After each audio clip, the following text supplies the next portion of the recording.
For all the joy it's brought into the world, it seems hard to believe that Google Gemini was only part of our lives for, not even a full week, before the thing caused so much embarrassment and mockery that the biggest, most powerful company on the planet actually had to pull the plug completely on a major new product for which they had just done a very high-profile worldwide rollout. And I like to imagine it went something like that scene from Iron Man 2, where Justin Hammer runs around the Senate hearing room, pulling all the cords out of the walls because Tony Stark's humiliating him so badly. I'd like to point out that test pilot survived.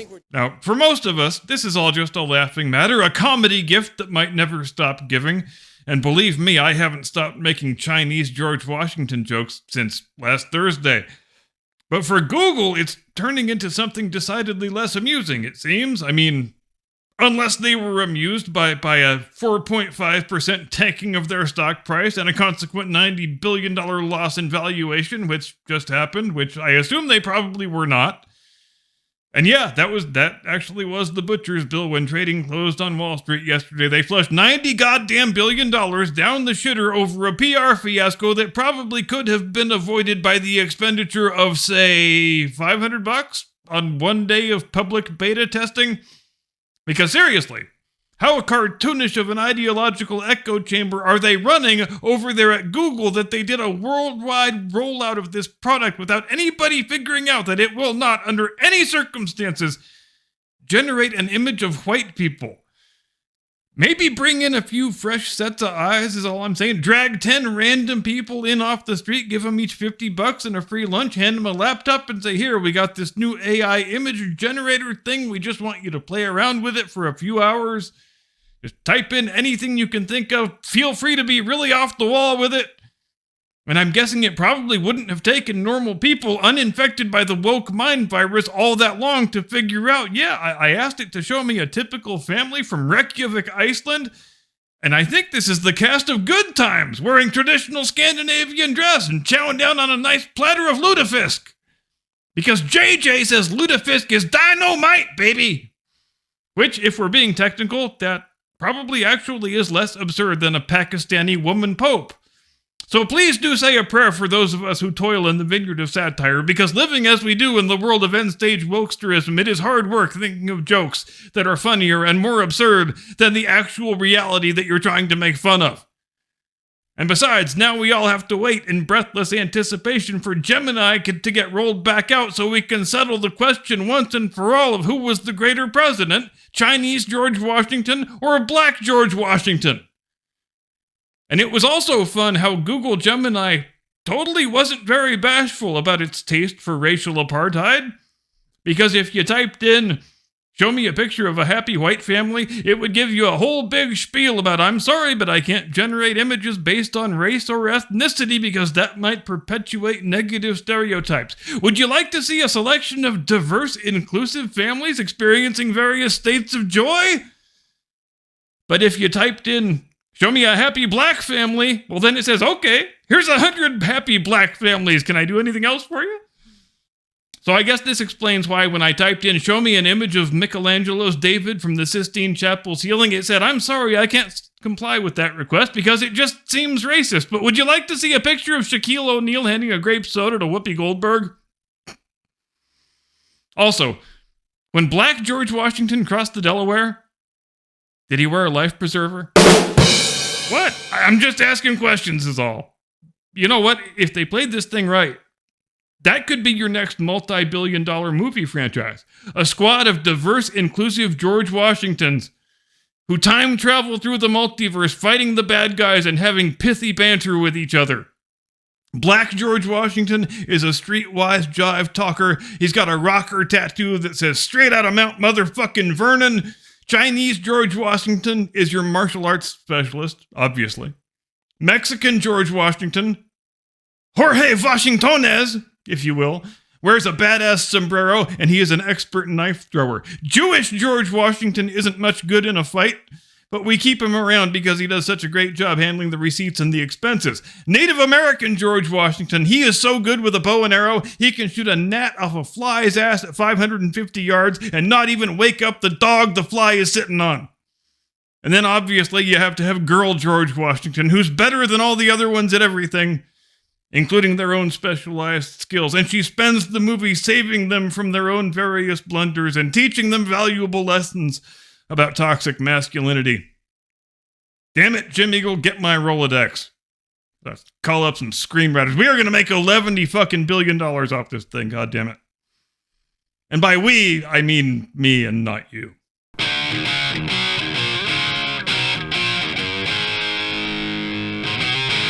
From high atop the battlements of Castle Curmudgeon, where I do apologize for having been absent for the news roundup on Sunday, but I understand the Russian guy didn't do half bad. Some people are even calling him the next Yakov Smirnov, if you can believe that. Good evening, Mr. and Mrs. America, and all ships at sea. Welcome to the program. I'm your eponymous host and humble servant. And, speaking of comedy gifts that just refuse to stop giving, we need to talk about Fani Willis again. And gosh, it feels kind of weird talking about Fani with my clothes on frontward, but that's okay. I'll manage. But Fani has actually done us a valuable service this time, believe it or not. You know why? Because Fani, although indirectly and quite unintentionally, she has provided us with the answer to a question you've heard me ask at least once or a dozen times, and the question is this: what the hell do people actually do all day who work in diversity and inclusion departments? I trust you don't need me to tell you that no sector of professional endeavor has experienced such explosive growth as the DEI industry has these last 10 years or so. In fact, if you went back to, let's say, 2010 or so, I bet you could have walked from one coast to the other and never passed a single DEI department. But today, every college, every university, every big corporation, many medium-sized corporations, every federal government agency, far too many state and local government agencies, even a depressing number of local school districts, they all have DEI departments now, and we know why they exist, obviously. That's not really that big a mystery, is it? It doesn't even really have all that much to do with politics when you get right down to it. It's all just part of the metastasis of the higher education state. And yes, we might as well just start calling it the higher education state, because for all intents and purposes, the university boardrooms are just adjuncts of the federal administrative state in all but name. And that was bound to happen right from the moment the federal government got into the business of underwriting student loans a little over 30 years ago. But this reporter digresses. Back to the point, the reason we have had a proliferation of these DEI departments, the reason they have sprouted up like so many weeds seemingly in every single sector of American life, it's because when you've got millions of people running around with worthless college degrees, you have to build them a fake industry they can work in. Because any humanities department with the word studies in the name, all of your entire university departments that exist for the study of some certain ethnic subgroup or other, especially the newer ones that have sprouted into existence just since the advent of this century, a bachelor's degree from one of those has about as much intrinsic value as yesterday's newspaper, and perhaps less, because at least yesterday's newspaper can help you sell a used washer and dryer. That degree doesn't confer any employable skills or even really any useful insights. On balance, it probably made you stupider and more worthless than you were when you finished high school.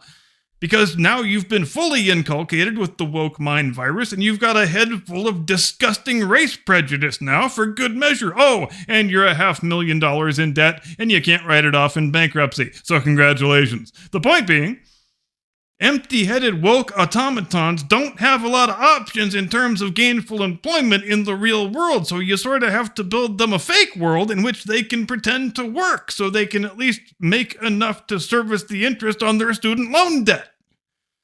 So they can either remain in the university ecosystem and work in the same department where they got their worthless fake education in the first place, or they can matriculate into the world of your private sector DEI departments, which have been created for precisely this purpose, to handle the overflow of worthless people, because the DEI departments at the universities can't invent jobs for all of them. But still, there's that nagging question. We know these are fake jobs in fake departments for people with fake educations, but even in a completely fictional world like that, what sort of work do such people pretend to actually do all day? Well, We don't have to wonder that anymore. You'll be relieved to know, thanks to Fani, Willis, and a wonderful, glorious whistleblower in the Fulton County DA's office, who has come forward with a trove of awesomeness that is as delicious as anything possibly can be that doesn't involve Chinese George Washington. And it turns out, you'll be shocked to know that Fani Willis runs probably the most racist workplace I have ever heard of in my entire life. According to this whistleblower, after she won the election for DA in 2020, a campaign during which she voluntarily pledged not to have sex with her subordinates, because you really can't make this stuff up, the people who work in the office, they were effectively told that they should consider themselves fired and reapply for their jobs. And part of the reapplication process, a mandatory, non-negotiable part of it, was that you had to take 8 hours of something called implicit bias training. And let's hear the description straight from the mouth of the whistleblower, him or herself. Quote, "It had a word on the left, and it's a box, a word on the left, a word on the right, and an image. And I needed to connect the image to one side, which determines your bias. Until you said that the white guy was bad, it wouldn't let you move on. It said white bad on one side and black good on the other, and an image of a person came up. And if you didn't drag it to the white bad category, when the white man pops up in the middle, you couldn't pass the test. They put an X on it, and they wouldn't let you move on." End quote. In other words, if you were working in the Fulton County DA's office in 2020 and you wanted to continue working there in 2021 and beyond, if you wanted to keep your job, you had to engage in some bizarre quasi-Marxist struggle session where you publicly acknowledge as an immutable qualitative value judgment that white people are bad and black people are good. That is a real thing. And how do we know it's a real thing? Well, because all of the screenshots are publicly available from the source. Drum roll, please. The Harvard Center for Implicit Bias, because of course it came from fucking Harvard. It's almost too perfect, except it didn't. Not exactly, which is kind of weird, because the test is hosted from Harvard's website, but when you scroll all the way to the bottom where the fine print is, where it says whom you're supposed to contact with questions or inquiries or whatnot, it says Tanya R. Moon, PhD, Institutional Review Board for the Social and Behavioral Sciences, University of Virginia, Charlottesville, VA. So don't ask me what the hell that's all about, because I do not know. Apparently it takes the combined intellectual resources of 2 major American universities to come up with white man bad, black man good. And hey, I freely admit I ain't got no fancy book learning or no fancy college degree or nothing. Quadruple negative right there, count them. So maybe this DEI implicit bias stuff is just so far beyond my feeble comprehension level that I am totally out of my depth and I should leave these things to the serious academics and just go make funny cat videos instead. But at least, if nothing else, for the first time, we have a real-world data point for what people in DEI departments actually do. They create tests where people are compelled to affirmatively engage in racial prejudice as a condition of keeping their jobs. So that's fun. I'm sure Dr. King would be delighted to see so much progress being made toward his stated goal of an America where the content of one's character is the only thing that matters and the color of one's skin is totally immaterial. But you know what question I find nagging at me most naggingly of all? How is any of this stuff legal? Correct me if I'm wrong here, feel free to check my math, but I thought racial preferences in job hiring were supposed to be bad. I thought we had a whole shitload of laws specifically designed to prevent and discourage racial preferences in job hiring. So how in God's name can you have a hiring process in a government agency, no less, where applicants are required to express racist attitudes as a prerequisite of further consideration? And irrespective of all that, how is it that so many normal, decent people all across the country, in the public and the private sectors alike, are such a bunch of damned, sniveling cowards that they actually go along with things like this, participate in them, things they know perfectly well are wrong? And not just wrong, but self-evidently morally repugnant, contrary to every principle we are supposed to value as self-respecting Americans. You're going to engage in public acts of self-flagellating race hatred just to get a job or keep a job? How can you bend the knee to people like this? How can you participate in things you know are not just wrong, but freaking evil and still look at yourself in the mirror? What would it actually take for you to say, no, this is wrong, I'm not doing it. A job is not more important than my self-respect. But then why do I bother asking any of this? When we already know what the answer is, and it's just as depressing. We all saw what happened when the China virus came along. We had a 2-year-long orgy of performative obedience. I'm so obedient, I wear 3 masks when I'm driving alone on the freeway. Oh yeah, well I'm so obedient, I am double vaxxed and triple boosted. In the summer of 2021, if Tony Fauci had advised people to wear their fucking underwear on their heads and hop up and down on one leg while barking like a dog, tens of millions of Americans would have done it without giving it a second thought.